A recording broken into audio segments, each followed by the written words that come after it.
பாஜகவை அண்ணாமலை வந்து வளர்த்தெடுத்த மாதிரி அப்படி நீங்கள் சொல்கிற மாதிரி திமுகவுக்கு அவர் ஆதரவாக போகிறாருன்னா இந்த 3 ஆண்டு காலில் ஏன் கட்சியை வளர்க்கணும்?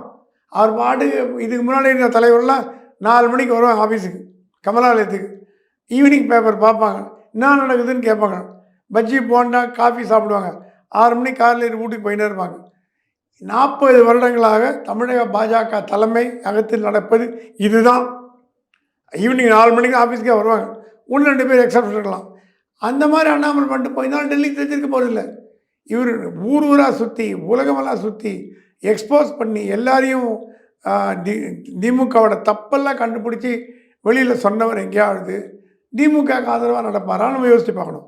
ஸோ அண்ணாமலை சொல்கிறது என்னன்னா, இப்போ குழந்தைய சொல்கிற பூச்சாண்டி வருதுன்னு சொல்கிற குழந்தைய சொல்கிற அந்த மாதிரி பலம் பொருந்திய திமுக எதிர்க்கணும்னா இங்கே வந்து நீங்கள் பலம் பொருந்தணும். ஏன்னா பலம் இல்லைன்னு தெரிஞ்சு போச்சு அவருக்கு. பாஜக மீட்டிங் 50 பேரோட வரதில்லை. அவர் தொண்டர்களெல்லாம் ஆப்ஷன் ஆகிட்டாங்க. அண்ணாமலை நீங்கள் இல்லையா நாங்கள் போகல அப்படி தான் சொல்கிறாங்க. பாதி பேர் கட்சியை விட்டே போயிட்டான், பாதி பேர் ஒதுங்கிட்டான்.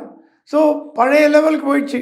அண்ணாமலைக்கு வர்றதுக்கு முன்பு எல்முருகன் தமிழிசை என்ன ஸ்டேஜில் இருந்தாங்களோ அந்த ஸ்டேஜில் ஆகிப்போச்சு. இது அண்ணாமலைக்கு மனசு வருத்தமாக இருக்குது. கேட்கலாம், அப்போ அண்ணாமலை ஏங்க இறங்கி வேலை செய்கிறேன், என்ன பொறுப்பு கொடுத்தீங்க அண்ணாமலைக்கு? நீங்கள் பொறுப்பு ஒன்று கொடுக்கலையே.